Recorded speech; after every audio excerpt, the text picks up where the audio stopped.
Bismillahirrahmanirrahim. Assalamualaikum warahmatullahi wabarakatuh. Alhamdulillahirrabbilalamin.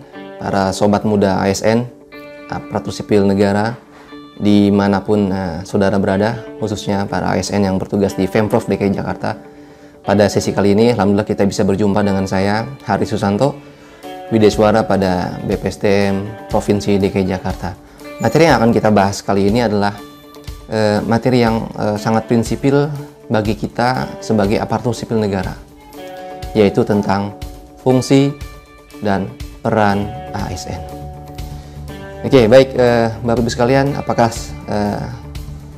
Bapak Ibu sekalian sudah membaca undang-undang tentang ASN? Oke, bagus.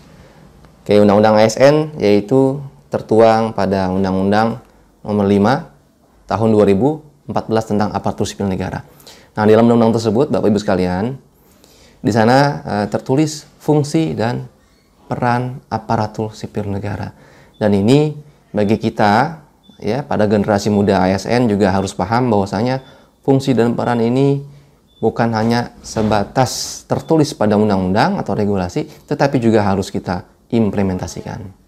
Baik, untuk yang pertama kita akan bahas tentang fungsi ASN. Apa fungsi ASN yang pertama, Bapak Ibu sekalian? Yang pertama adalah sebagai pelaksana kebijakan publik.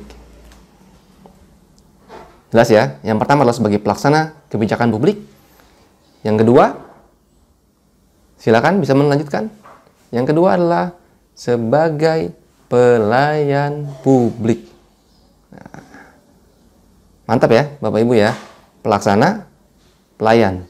Dan yang ketiga adalah, ini adalah yang memang menciri khas pegawai pemerintah atau aparatur sipil negara, yaitu sebagai perekat dan pemersatu bangsa Indonesia. Ya, kata-kata tambahan adalah Indonesia. Jadi 3 fungsi ini, Bapak Ibu sekalian, ini harus benar-benar bukan hanya kita ketahui dan pahami, tapi juga memang harus kita laksanakan dengan semaksimal mungkin. Oke, tentang fungsi sudah kita ketahui. Selanjutnya adalah tentang peran ASN. Apa peran yang harus kita lakukan? Apa peran yang harus Bapak Ibu lakukan sebagai aparatur sipil negara? Perannya adalah sebagai perencana, pelaksana, dan pengawas tugas-tugas umum pemerintahan dan pembangunan nasional.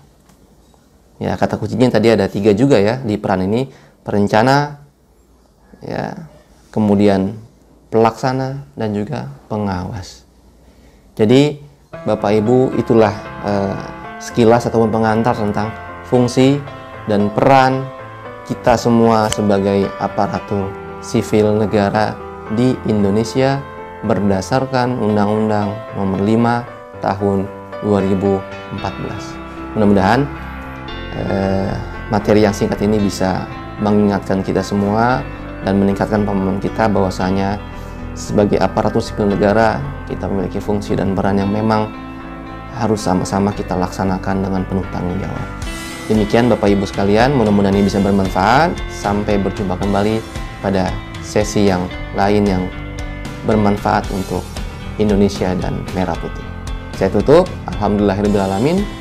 Assalamualaikum warahmatullahi wabarakatuh.